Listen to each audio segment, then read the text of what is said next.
The tick of the wall clock in the executive suite felt louder than ever as Eleanor Marks smoothed her skirt and stepped inside. She had dedicated nearly 3 decades, precisely 29 years and 362 days, to Dovetail Industries, one of Minnesota's most prestigious manufacturing companies. Yet, as she faced Leonard Price, the company's freshly minted director with a reputation for ruthless efficiency, she sensed immediately that something was wrong. A manila folder lay ominously on his polished mahogany desk. The air was thick with a discomfort Eleanor could almost taste. "How long have you been with us, Eleanor?" Leonard asked, his tone unsettlingly casual, his eyes cold and detached. 29 years, she answered, her voice steady despite the storm brewing inside her chest. This was more than a conversation. It was an ambush. Eleanor had spent her entire adult life ensuring Dovetail Industries operated with integrity. As senior compliance officer, she documented every irregularity, flagged every suspicious transaction, and fought tirelessly to keep the company's practices honest, even when others sought easier, unethical shortcuts. Her pension, the symbol of all those late nights and missed family moments, was set to fully vest in 3 days. Just 3 days. That milestone, once a beacon of security for her retirement, now seemed to slip further away with every word Leonard spoke. As he slid the folder across the table severance papers, demanding her signature by the next day, Eleanor realized this wasn't about budget constraints, as he claimed. Dovetail had announced record profits only last quarter. No, this was deliberate. It was a betrayal calculated to deny her the pension she had spent a lifetime earning. But Eleanor Marks was not the kind of woman who bowed to intimidation. While Leonard likely expected tears, begging, or at least an outburst, she offered none. Instead, she gathered her belongings, photos of her late husband Henry, the ceramic mug her daughter Emma gave her at college send-off 15 years earlier, and the 25-year service plaque that once filled her with pride, and left the office with her head held high. Every step from Leonard's office to the lobby felt surreal, each echo of her shoes a reminder of her loyalty now repaid with treachery. It was only when Eleanor sat alone in her modest kitchen, tea cooling beside her untouched, that the true weight of the moment settled on her shoulders. For 4 years, she had meticulously collected evidence of financial manipulation, quietly stashing copies of doctored loan applications, falsified reports, and backdated certifications in a fireproof box behind family photo albums. She hadn't planned on using them, but every instinct in her told her something at Dovetail had gone terribly wrong. And now Leonard's ruthless move had confirmed it. As night fell over St. Paul, Eleanor found herself staring at the number of Victor Santosa, former chief financial officer at Dovetail, who had left to work for the Securities and Exchange Commission. Victor had always respected Eleanor's diligence, even when others brushed it aside as overcautious. Her finger hovered over his contact name on her phone. The decision she made next wouldn't just decide her future. It could change everything for a company that had grown corrupt, while she dedicated her life to keeping it honest. This was no longer about Eleanor's pension. It was about truth, accountability, and refusing to be silenced. And as the first raindrops began to patter against her window, Eleanor Marks knew one thing with absolute clarity. Come Monday morning, Dovetail Industries would have far bigger problems than an unpaid pension. The weekend passed in a blur of determination. By Sunday evening, Eleanor Marks had transformed her small home office into a command center of sorts. Neat stacks of documents lined her desk, each labeled with dates, transaction IDs, and the names of those who had signed off on questionable financial activities. Every page told a story of a company that had drifted far from its stated values, and every detail reaffirmed that her firing wasn't a simple HR decision. It was a calculated strategy to bury the truth before her pension could vest. Her call with Victor Santos the night before still echoed in her mind. His voice had been a steady anchor through her rising tide of anger and disbelief. "This isn't just about your termination, Eleanor," Victor had said firmly. "Based on what you're describing, Dovetail could be in violation of multiple securities laws. The timing of your firing is suspicious enough on its own, but your evidence points to something much bigger." He had walked her through the whistleblower protections she would have if she chose to step forward, and arranged a meeting with his team at the SEC first thing Monday morning. His final words had been clear: don't sign anything and protect those documents. As dawn broke on Monday, Eleanor dressed with deliberate care. Her navy suit felt almost like armor, a reminder that what she was about to do required the same steel she'd shown during decades of audits and investigations. She secured her evidence in a locked briefcase and drove through the quiet streets of St. Paul, the city still waking up around her. Each familiar landmark reminded her of sacrifices she'd made. Late nights spent at her desk instead of school concerts. Weekends lost to compliance crises. Family moments missed in the name of diligence. She was done sacrificing. At the federal building, Victor greeted her with a handshake that conveyed both warmth and gravity. He introduced her to Angela Byrne, a senior enforcement attorney, and Marcus Klein, a forensic accountant. They settled into a glass-walled conference room, its sterile air contrasting sharply with the fire in Eleanor's chest. Angela began with a calm but pointed question. "Mrs. Marks, are you prepared for what comes next? Once you share these documents, we initiate an official investigation, and there's no turning back." "I understand completely," Eleanor replied, her voice unwavering. For the next 3 hours, she laid everything out.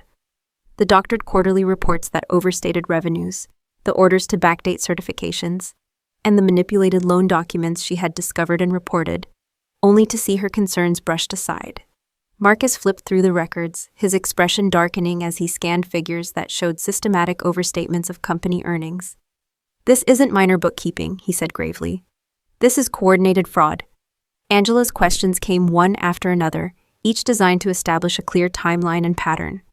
"Did you report these issues through proper channels? Were you ever given a reason why your reports were ignored?" Eleanor answered each with the precision of someone who had lived every detail, every disappointment. She described how Leonard Price's arrival 6 months ago had shifted everything, how her reports began disappearing into his office, never to be heard from again. By the end of the meeting, Angela outlined what would come next: a confidential investigation, formal statements, and the possibility of enforcement actions. As Eleanor left the federal building, the sun had climbed high in the sky, casting long shadows across the downtown streets. She felt a strange mix of relief and apprehension. The battle had officially begun. Driving home, Eleanor's phone buzzed incessantly. Calls from unknown numbers, messages left by Janet, the HR manager, and even Leonard himself. Their tones ranged from falsely cheerful to thinly veiled threats, all urging her to sign the severance papers before Monday's end. But she knew now, with absolute certainty, signing would mean surrendering not just her pension, but the truth itself. And Eleanor Marks was done surrendering. By late Monday afternoon, the full weight of Eleanor Marks's decision began to ripple through Dovetail Industries. The company's polished glass headquarters, usually humming with the quiet confidence of a well-oiled corporate machine, had fallen into hushed chaos. Employees exchanged worried glances and frantic whispers spread through every corridor. Something big was happening. And at the center of it all was the woman they had watched walk out on Friday, with her dignity intact. From her kitchen table, Eleanor listened to the increasingly desperate voicemails flooding her phone. Janet, the usually steady HR manager, sounded breathless as she pleaded for Eleanor to call back. Leonard Price's messages took on an urgent, almost panicked tone. "Eleanor, we can work something out. Let's not make this harder than it needs to be." But the final message made it clear that they understood the stakes. "Failure to sign the agreement by end of business today will jeopardize your severance package entirely." Eleanor pressed delete after delete, her resolve hardening with every word. As dusk settled, her doorbell rang. Through the peephole, Eleanor saw Leonard Price himself, standing on her porch, his designer suit glaringly out of place against the modest backdrop of her neighborhood. He shifted uncomfortably, eyes darting to the quiet street. "Eleanor, I know you're in there," he called through the door, frustration rising in his voice. "This is your last chance. Sign the papers, and we can both move on." She watched him place a fresh envelope in her mailbox before retreating to his luxury sedan, his posture tense and stiff. Eleanor retrieved the envelope after his car disappeared into the night. The contents were the same severance agreement now marked "Final Opportunity" with a scrawled note demanding her signature by 9 a.m. Tuesday. She set it aside without opening it further. The truth was already out of their control. Early the next morning, Eleanor sat across from Angela Byrne and Marcus Klein again. The SEC had moved fast, contacting Dovetail's legal team and requesting immediate preservation of all relevant financial records. By 10 a.m., rumors swirled through the company's offices of SEC investigators making inquiries. The board of directors, once content to ignore Eleanor's concerns, convened an emergency meeting as panic seeped into every level of the organization. Janet called Eleanor again, her voice trembling. Eleanor, the executive committee has put everything on hold, your termination, the severance, everything. They're reviewing your case. There's talk of reversing the decision. Eleanor thanked her quietly, but knew there was no going back to the way things were, not after what she'd seen and what she had shared. That afternoon, Eleanor's phone rang again. This time, the voice on the other end belonged to Charles Hargrove, the usually unflappable chairman of the board. Mrs. Marks, he began stiffly, the confidence she remembered from board meetings noticeably absent. We need to speak with you as soon as possible. Would you be willing to come to the office tomorrow morning? Eleanor took a deep breath before answering. Mr. Hargrove, any further discussion should include my attorney and potentially representatives from the SEC. I trust you understand. The silence that followed was telling. Finally, Hargrove cleared his throat. Yes, I understand. We will arrange something more formal. As she hung up, Eleanor felt exhaustion settle into her bones, the adrenaline of the past days giving way to a quiet determination. For years, she had believed in the system and the promise of integrity. But Dovetail's leadership had shown her that promises meant nothing without accountability. She wouldn't be returning as if nothing had happened. Too much damage had been done, too many truths ignored. What came next would not only shape her own future, but determine whether Dovetail Industries could ever regain its soul. The next morning, Eleanor Marks stood once again outside Dovetail Industries' towering headquarters. The same revolving doors that had spun her out just days earlier now opened to welcome her back, not as a retiring compliance officer, but as the catalyst of a corporate reckoning. At her side was Barbara Monroe, her attorney, a calm but formidable presence. The building's usual air of corporate pride had curdled into something uneasy. Conversations hushed as Eleanor and Barbara passed, employees' eyes flicking away guiltily or lingering with unexpected respect. They were led to the grand boardroom on the top floor, where Charles Hargrove sat flanked by outside counsel and 3 stone-faced board members. The seat at the end of the table, usually reserved for the company's director, sat conspicuously empty. Leonard Price, it seemed, had finally lost his place at the center of power. Mrs. Marks, thank you for coming, Hargrove began, his voice strained. The lines on his face looked deeper than Eleanor remembered, as though the past few days had aged him by years. We understand you have raised serious concerns that require immediate attention. I want you to know we take them very seriously. Before Eleanor could respond, Barbara leaned forward. Let's be perfectly clear, Mr. Hargrove. My client did not just raise concerns yesterday. She documented and reported serious irregularities for years, exactly as her role required. Those reports were ignored or actively suppressed, and then she was terminated 3 days before her pension vested. That is the reality we're here to discuss. Hargrove shifted uncomfortably. Yes, well, we are initiating a comprehensive internal review to determine how these issues were mishandled, he said, avoiding Eleanor's eyes. As of today, your termination has been rescinded. You are reinstated as an employee in good standing, with all benefits fully intact, including your pension. Eleanor's gaze stayed steady. And Leonard Price? She asked. A shadow passed across Hargrove's face. Mr. Price has been suspended pending the outcome of the investigation. We are cooperating fully with the SEC and will hold all parties accountable for any misconduct. Barbara's expression didn't soften. That's a start, she said flatly. But we also need to address how Mrs. Marks' reports were systematically buried for years. Who knew, and why didn't anyone act? The conversation stretched for more than an hour as board members alternated between feigned shock and attempts to downplay their awareness. Eleanor recognized each of them. They were the same executives who had nodded politely during her presentations, only to later dismiss her concerns behind closed doors. But now, under the looming threat of federal investigation and public scandal, they were forced to face the truth she had fought so long to bring to light. As the meeting concluded, Hargrove offered a final olive branch. Mrs. Marks, once this matter is resolved, we hope you will consider consulting with us on improving our compliance program. Your experience is invaluable. Eleanor met his gaze directly for the first time. Mr. Hargrove, for 29 years, I tried to protect this company by doing my job with integrity. The difference now is that I won't let you ignore me or the truth ever again. Walking out of the boardroom with Barbara at her side, Eleanor felt the heavy air of the office part around her. The same security guard who once escorted her out now stood respectfully by the door, eyes downcast but posture attentive. She realized then that, for the first time in years, the company wasn't just seeing her, they were listening. Outside, the morning sun broke through the clouds over St. Paul, casting long shadows across the sidewalk.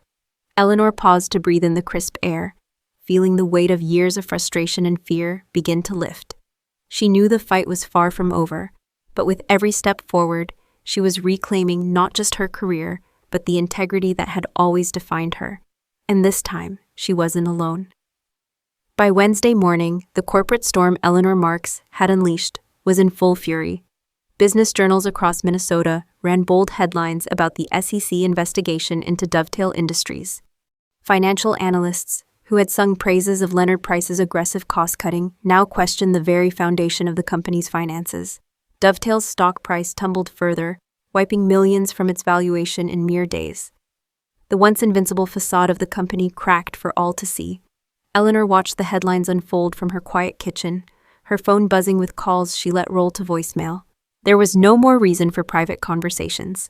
Everything was now happening in the open, exactly where she wanted it. By mid-morning, a formal letter arrived by courier from Dovetail's legal department. Her termination was officially withdrawn, and she was placed on administrative leave with full benefits pending the internal investigation's outcome. It was a desperate attempt at damage control, but far too late to restore what had already been lost. That afternoon, Eleanor met with her attorney Barbara Monroe at her office. Papers lay spread across the table, updates from the SEC investigators, and notes on calls from whistleblower attorneys nationwide. "They're terrified of what you've started," Barbara said, her tone a rare mix of satisfaction and caution. "But don't mistake their fear for contrition. They're trying to contain this, not fix it." Eleanor nodded, her eyes scanning a report from Angela Byrne at the SEC. The investigation had already uncovered patterns of financial manipulation going back 5 years long before Leonard's arrival. It wasn't just Leonard Price. It was a web of deceit woven by senior executives who had knowingly signed off on falsified documents to inflate revenue and mislead investors. The realization that some board members who had acted shocked days ago were actually complicit filled Eleanor with a deep, cold resolve. Late in the evening, Eleanor's phone rang, again this time from Janet, the HR manager who had tried to help her in small, quiet ways. "Eleanor, have you seen the statement Leonard gave to the press?" Janet's voice trembled. Eleanor had avoided the news broadcasts, focusing on the official investigation instead. "He's saying you were incompetent, that you held a personal grudge, and that you're just bitter over being passed over for promotions." Eleanor's jaw clenched, but her voice stayed calm. "Of course he is. He can't disprove the documents, so he's trying to discredit me instead." Barbara called moments later, her voice sharp. "Ignore it. The SEC is issuing a statement tomorrow confirming your status as a protected whistleblower and verifying the integrity of your documentation. Let the official channels speak for you." But Eleanor was done playing by Leonard's rules.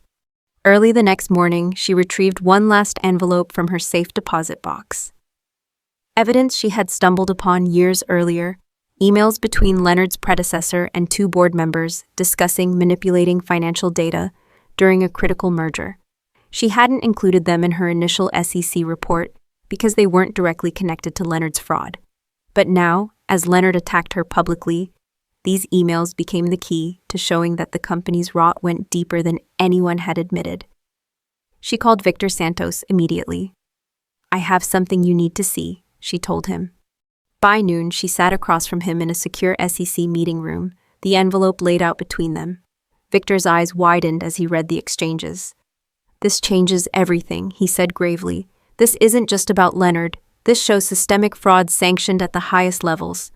As she drove home, Eleanor felt no triumph, only the quiet certainty that the full truth would come to light. No matter how many people tried to rewrite the story, the facts she had spent years collecting were undeniable. And now, finally, those facts would speak louder than any lies. The revelations from the additional documents Eleanor Marks provided sent shockwaves through Dovetail Industries' already reeling leadership. By the weekend, news of the SEC's deepening probe and the possibility of criminal charges dominated business headlines statewide. Eleanor didn't need to be in the boardroom to know how quickly the walls were closing in on the executives who had ignored or actively concealed the fraud she'd uncovered. On Monday morning, just 10 days after Eleanor's abrupt firing, an emergency board meeting was called. Though she wasn't invited, she received updates in real time. Victor Santos phoned her from the lobby of Dovetail's headquarters, his voice hushed but electric with urgency. "Eleanor, it's chaos in there." The SEC presented their preliminary findings, and several board members are already negotiating resignations. Leonard's trying to claim he was following long-standing practices, but no one's buying it. By noon, Dovetail issued a terse press release. Leonard Price had been terminated for cause, and 4 senior board members, including Chairman Charles Hargrove, had resigned, effective immediately. The company announced a comprehensive leadership restructuring and pledged full cooperation with federal authorities. But the carefully worded statement couldn't hide the truth. The company's leadership had knowingly engaged in years of financial misconduct, and now they were paying the price. That afternoon, Eleanor's phone rang yet again. This time, it was Janet from HR, her voice both relieved and anxious. "Eleanor, Patricia Donovan, the interim CEO, wants to meet with you tomorrow. She says it's urgent." Patricia Donovan had always been professional, if distant. Unlike the men who had ruled Dovetail's boardroom, she had treated Eleanor's reports with respect, even when she couldn't act on them. Eleanor agreed to the meeting but insisted it take place at Barbara Monroe's law office. There would be no more closed-door conversations. The next day, Patricia arrived looking exhausted but resolute. She sat across the table from Eleanor and Barbara, a thick folder in her hands. "Eleanor, I won't waste time with platitudes," Patricia began. "The company is in crisis, and you're at the center of it, not because you did anything wrong, but because you were the only one who consistently did what was right." Patricia slid the folder across the table. Inside was paperwork officially rescinding Eleanor's termination and reinstating her employment retroactively, ensuring her full pension vesting. But that wasn't all. The documents also included a substantial compensation package: 5 years' salary, lifetime healthcare coverage, and a formal written apology from the board acknowledging the harm Eleanor had endured. "We'd also like to offer you a consulting role to help rebuild our compliance program," Patricia said quietly. "Your experience is invaluable." Eleanor closed the folder carefully, her eyes meeting Patricia's. "And what of Leonard Price and the board members who enabled this?" she asked. Patricia's expression hardened. "Criminal charges are expected. The company will not defend them. We are cooperating fully with prosecutors." For the first time since the ordeal began, Eleanor allowed herself a slow, measured breath. The fear and anger that had weighed her down felt lighter now, replaced by a quiet resolve. She hadn't sought vengeance, she had sought the truth. And for the first time in years, it felt like the truth had finally prevailed. As Eleanor left the meeting, she paused in the building's lobby. The same security guard who had once escorted her out now gave her a respectful nod, eyes steady. It was a small gesture, but it spoke volumes. She stepped into the morning light, her steps sure, knowing that while the fight for accountability wasn't yet over, the tide had irreversibly turned.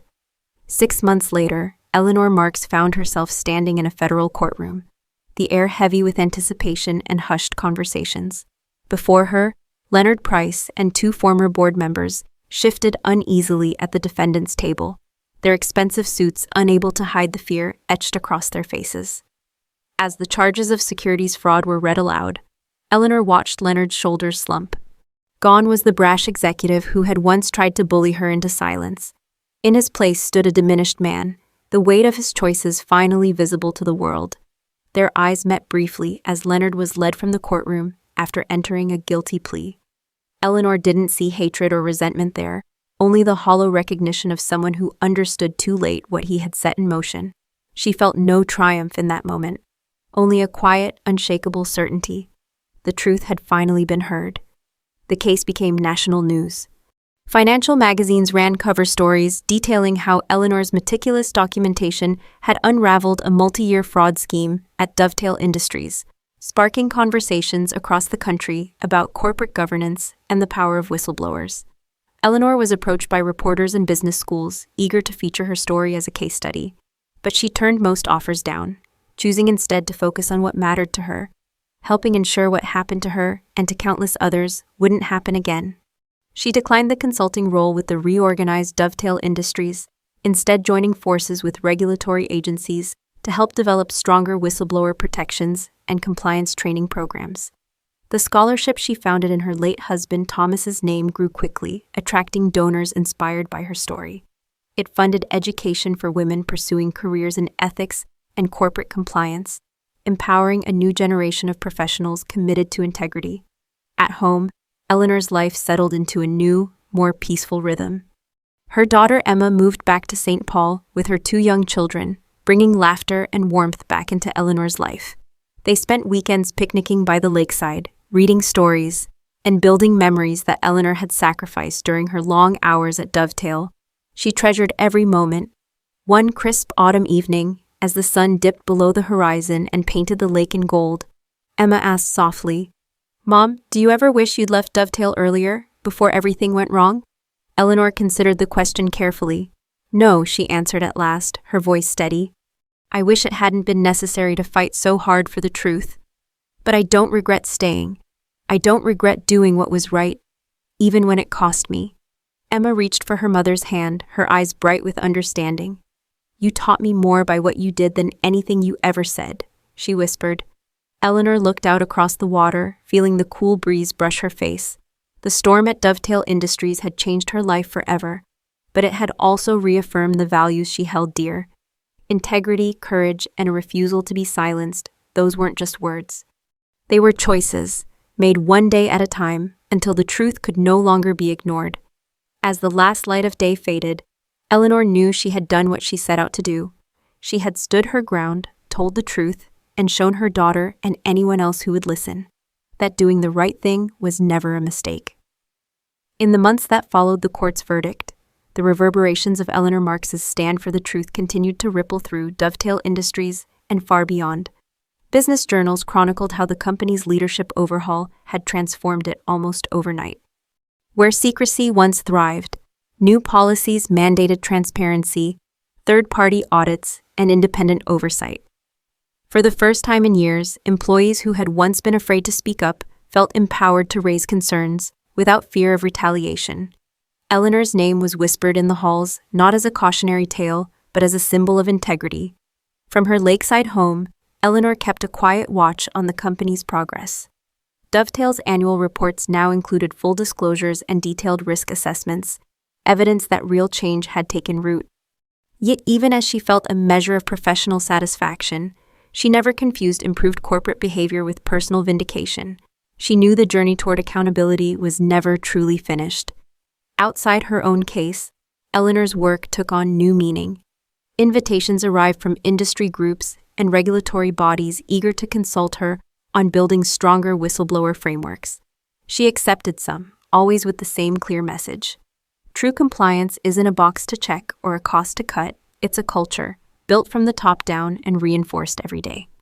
Meanwhile, the scholarship she established in Thomas's name flourished, helping dozens of young women begin their careers in ethics and corporate governance. At events celebrating the scholarship's recipients, Eleanor spoke not about her own ordeal, but about the importance of courage in the face of adversity. Each time, she saw the same mix of determination and hope shining in the eyes of the next generation.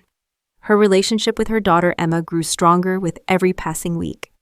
They shared breakfast at Eleanor's kitchen table, laughter echoing through the house as Emma's children built forts from blankets and pillows. Some mornings, Eleanor would catch Emma studying her with a thoughtful expression. One day, Emma finally voiced what had been on her mind. "I used to think doing the right thing meant life would reward you," she admitted softly. "But you taught me it can mean sacrifice, and that it's still worth it." Eleanor smiled, brushing a stray lock of hair from Emma's forehead. "Sometimes the hardest choices are the most important ones," she said gently. "And sometimes we don't see the impact of those choices until long after we make them." On a chilly winter evening, as snowflakes drifted past the window, Eleanor received a final letter from Patricia Donovan, now officially installed as Dovetail's permanent CEO. The letter included a formal apology from the reconstituted board and an offer to recognize Eleanor's contributions publicly at the company's annual meeting.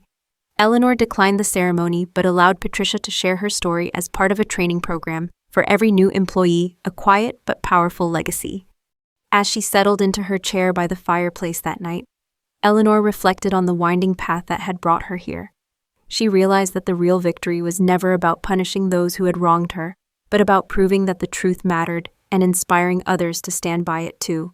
She watched the flames dance, feeling the warmth seep into her bones. Eleanor knew that whatever challenges lay ahead for herself or for Dovetail, one thing would never change. She had fought for the truth, and in doing so, she had ensured that integrity would outlast the lies. As Eleanor Marks' extraordinary journey comes to an end, her story leaves us with a profound reminder of what truly matters, not just in the corporate world, but in our own lives. Her courage wasn't born from a desire for fame or revenge. It came from a quiet, steadfast belief that the truth deserves to be told, even when it costs you dearly. In a world where taking shortcuts and turning a blind eye can seem easier, Eleanor showed that integrity, once compromised, is difficult to recover, but when upheld, it has the power to change everything. Eleanor's unwavering commitment to her principles didn't just protect her own dignity. It forced a powerful corporation to confront its failures, inspired new standards for ethical conduct, and lit a spark in others who had once felt powerless. Her life teaches us that values like honesty, perseverance, and moral courage are not abstract ideals, but daily decisions.